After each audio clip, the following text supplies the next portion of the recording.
Hola, soy Ricardo del Taoísta Imaginario y en el episodio de hoy vamos a ver la función pensamiento diseñada o desarrollada por Carl Gustav Jung en su taxonomía o clasificación de tipos psicológicos como una de las funciones racionales que los seres humanos desarrollamos y que nos permiten movernos en el mundo, ¿no? El pensamiento es una función racional.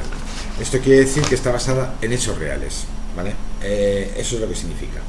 Está basada en hechos reales, es no imagino ni me invento nada. De eso se encarga la intuición, de inventar, de vivir una fantasía. Toda la parte creativa de cualquier cosa creativa, imaginaria, fantástica, está en la intuición.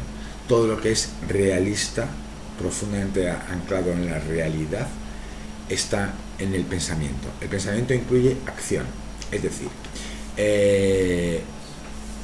no es que esté pensando, eso sería un pensamiento introvertido, sino que el pensamiento extrovertido se manifiesta actuando, haciendo algo, siguiendo un determinado plan, ¿no? O en principio o sustentado en hechos medibles, cuantificables, objetivos, en la realidad tal y como es, no en cómo nos gustaría que fuera, ¿sí?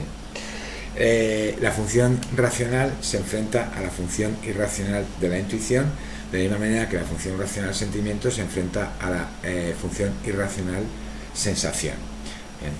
El pensamiento, como todas las otras funciones, puede ser extrovertido e introvertido. El pensamiento extrovertido, recogido en las cartas impares del palo de oros, o sea, 3, 5, 7 y 9 de oros son cartas de pensamiento extrovertido, y por el otro lado el pensamiento introvertido, que está en las cartas pares del palo de oros, 2, 4, 6 y 8 de oros. ¿Qué significa o qué personajes tienen pensamiento extrovertido? Pensamiento extrovertido tienen la sota de oros y el caballero de oros. Pensamiento introvertido tienen la sota de copas y el caballera de copas. Digo caballero, tienen que entender caballero caballera. Digo sota, tienen que entender sota ballet, ¿vale? Esto es para ambos. No hay una distinción de género aquí. Somos personas, todos tenemos nuestras capacidades y todos tenemos una función, una forma de funcionar en el mundo. Bien. Luego, cuando ya estamos en el mazo, le añadimos a estas figuras de la corte todo lo que sabemos, que es ese inconsciente que se ha metido clavado a fuego y que nos condiciona en nuestra vida cotidiana. Pero esto sencillamente es para saber cómo diablos piensan o actúan o cómo plantean las cosas los distintos personajes de la corte. Cuando digo que tienen pensamiento extrovertido, una sota de oros y un caballero de oros, quiere decir que básicamente actúan en función de cosas que están viendo o que suceden en realidad. Lo que no hacen es elucubrar. ¿Bien? El pensamiento introvertido se encarga de meditar. Cuando digo meditar quiero decir reflexionar sobre un problema, elaborar un manual técnico, arreglar maquinaria compleja, desarrollar esos manuales imposibles de funcionamiento de artefactos cada vez más diminutos, los que detallan las especificaciones de funcionamiento exacto de cómo funciona determinado dispositivo. Esas personas son personajes de oros y cuando están haciendo ese manual o están reflexionando sobre ello, están en pensamiento introvertido. Solamente cuando se publica está en pensamiento extrovertido. ¿Bien? El pensamiento extrovertido es como acción inmediata pero racional, es decir, pensando en la objetividad de las cosas y no en fantasías. El pensamiento introvertido de sotas de copas y de caballero de copas es sutilmente diferente. Es pensamiento introvertido porque hay una parte que se basa en hechos reales, en la elaboración sobre una realidad objetiva, pero hay una parte que es profundamente que es racional, que son sentimientos que se entremezclan con la parte más racional, es decir, incluyen el factor humano. Cuando incluye el factor humano el personaje de copas, en su plan no solamente incluye una cosa práctica, útil, buena y beneficiosa porque sí, tipo he hecho una cafetera, no, he hecho una cafetera que funciona sin necesidad de fuego porque tiene aquí un artefacto que tiene unas pantallitas solares y de ellos. Es decir, está pensando no en una persona o en un objeto, sino que piensa en las consecuencias de la fabricación de este objeto sobre la comunidad en la que está sobre todo el mundo, sobre una parte del mundo, sobre su familia, sobre su clan, sobre la gente. No quiere interferir en plan negativo, sino en plan positivo, pero evalúa la necesidad o utilidad de lo que está haciendo. El pensamiento extrovertido, insisto, es ultra racional, solo se basa basado en hechos reales. ¿Bien? El introvertido añade un factor humano y por lo tanto corrige esta parte de racionalidad tan bestia y tan pura.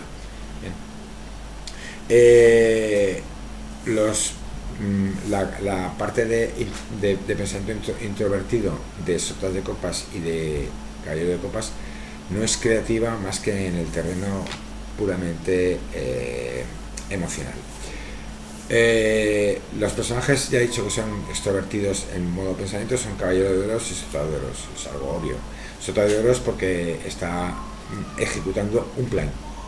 Es decir, los personajes de oros, en general sotas y caballeros, elaboran un plan, tienen una perspectiva de futuro.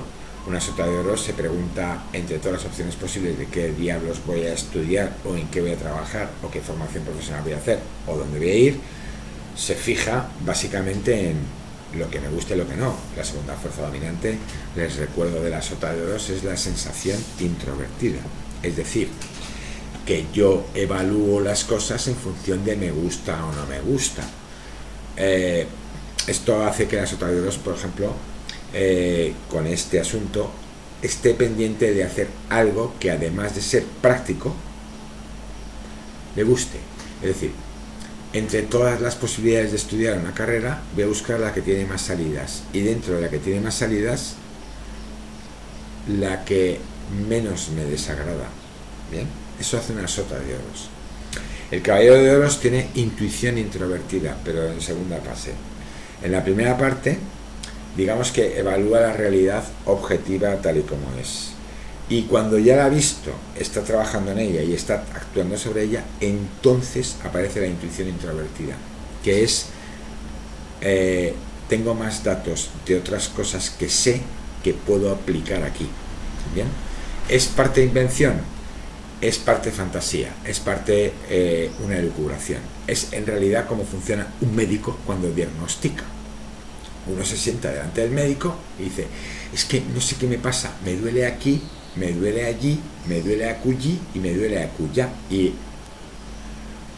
ha comido algo, ha hecho algo raro, pipo, pipo, pipi, pipi, y en función de intuición introvertida más datos objetivos, el caballero de oros elabora y hace una receta racional en función de las cosas que está viendo. Pero esa intuición introvertida básicamente es una invención, es presunción, es lo que se llama tengo prejuicio cognitivo o una presunción. Presupongo que esto ya lo he visto antes y coincide con los síntomas de, y por lo tanto con lo que tú me estás diciendo más mi intuición introvertida, diagnostico.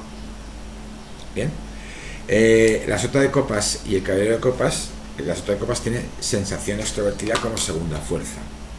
¿Esto qué quiere decir? Que yo, cuando elaboro un plan de pensamiento introvertido, que es sota de copas, ¿vale? Estoy extremadamente pendiente de lo que me gusta o lo que no me gusta. Cuando digo que está extremadamente pendiente de lo que me gusta o no me gusta, me refiero a de lo que me gusta o no me gusta en el mundo exterior, es decir, en lo que sería actividades que de alguna manera fortalecen el gusto general o mejoran el gusto general de la colectividad. Así que, por ejemplo, consultante sota de copas, cuando se enfrenta a el desafío de decir qué carrera elijo, bien, no elige en función de la más útil, sino que reflexiona y dice, vamos a ver, las carreras en las que yo creo que me gustaría trabajar son esta, pensamiento introvertido, que lo tengo muy claro. Pero dentro de estas, realmente lo que a mí me gusta hacer es cuidar flores. Coño, si a mí me gusta cuidar flores, voy a buscarme algo adecuado para que mi trabajo se convierta en un hobby. ¿Bien? El plan, como ven, es diferente al de una sota de oros. No es tan útil, tan práctico, tan enfocado por ahí. En el caballero de copas tiene intuición extrovertida. Y en esto quiere decir que consultante o sea, persona que tiene este pensamiento introvertido, primero elabora una especie de plan, tiene una idea de conjunto del plan, y lo hace explícito, elaborando incluso teorías que podrían ser, que podrían cuadrar, que podrían no ser. Por ejemplo, Jung es un caso específico de caballero de copas en determinados momentos cuando, reflexionando sobre determinadas cosas, él observa la evidencia empírica. La evidencia empírica quiere decir que yo observo a una persona moviéndose, pero realmente todo lo que estoy haciendo es intuición extrovertida, es decir, tomo datos de cómo funciona esta persona verdaderamente empírica y sobre ello elaboro un pensamiento. ¿Bien? Un pensamiento que es introvertido. Esta es la sutil diferencia entre caballero de oros y caballero de copas. Las cartas, ya repito, las de oro son las impares, 3, 5, 7, 9, pensamiento introvertido, las pares, 2, 4, 6, 8. Vale, hasta aquí es perfecto. Ahora la pregunta es, ¿qué pasa cuando yo me encuentro en una tirada y me parece, yo qué sé, un caballero de copas, 3 de oros y lo que sea? La interpretación, primer nivel fácil, es obvia. 3 de oros, pues estás haciendo las cosas correctas, de acuerdo con lo que quieres hacer y de acuerdo con lo que es lo normal, lo correcto, y va muy bien. Vale. El caballero de copas con el 3 de oros dice, has elaborado un plan que es muy bueno y además estás haciendo algo que es beneficioso para la colectividad, estás haciendo algo que crees que va a ser muy bueno para todo el mundo, crees que es algo que es sano, saludable, natural y además sostenible, y crees que además esto es bueno en general. O sea que el fruto de tu reflexión, ¿vale?, unido a tus evidencias empíricas, has elaborado algo que estás ya trabajando en ello. Por ejemplo, esta parte de elaborar esta parte de pensamiento implica que yo ¿vale?, leo un montón de cosas y etcétera, etcétera, etcétera, conocimiento técnico, y luego tengo la observación empírica, todos los consultantes que he visto en los últimos 30 años, de 5 continentes. Entonces, digamos que el número de personas que yo he visto comparado con el de Jung es bastante mayor. Mi experiencia empírica es un poco mayor y a lo mejor puedo elaborar una teoría que queda más coherente, pero sigue siendo intuición extrovertida. Es decir, no hay ninguna evidencia real demostrable de que una persona, por ejemplo, caballero de copas, realmente cuando esté pensando esto tenga además intuición extrovertida. ¿Bien? No hay ninguna constancia tal, es solamente una evidencia empírica de observación, de tirar muchas veces cartas, de tener muchos clientes, de tener muchas personas a las que miras, a las que ves, con las que hablas, con las que intercambias cosas, y vas desarrollando y elaborando un modelo. Cuanto más experiencia tiene un caballero de copas, más posibilidades tiene de que su plan sea todavía más potente que el de cualquier otro, porque los de cualquier otro, en el caso de los de la intuición, por ejemplo, es que es fantasía, es que en el fondo es una invención, o sea, es decir, sacan conclusiones de no se sabe dónde, o sea, es decir, la diferencia entre una persona intuitiva extrovertida y un pensamiento extrovertido es la siguiente. Una persona con intuición extrovertida dice, lo que está haciendo Putin en Ucrania obedece a un plan, y este plan está claro. Putin lo que pretende es bla bla bla, bla bla bla bla bla. El de pensamiento extrovertido lo único que pregunta es, ¿pero has hablado con Putin? ¿Tienes información de algún servicio de inteligencia específico que sepas exactamente lo que Putin pretende? No. El de pensamiento extrovertido lo que dice es, pues hay que ver lo que está haciendo Putin, pero hasta ahí llega. No puede decir mucho más porque la información que tiene, como mucho, es de los periódicos y de televisión, radio y lo que le llega, sí. Y con los datos que le llega, que no son suficientes, obviamente, pues solo puede decir, pues sí, Putin está haciendo una barbaridad, pero también tenemos clara una cosa, por experiencia empírica, no va a parar hasta que termine esto. No se va a rendir jamás y no llegará a ningún acuerdo de paz. Véase Chechenia, Osetia del Sur, Crimea. ¿Vale? El único caso es Afganistán, pero Ucrania no es Afganistán. Bueno, pero esto es una cuestión que es ridícula y está fuera de lugar, pero sencillamente para que comprendan la diferencia entre una cosa y otra. Bueno, espero que quede más o menos claro. Diviértanse.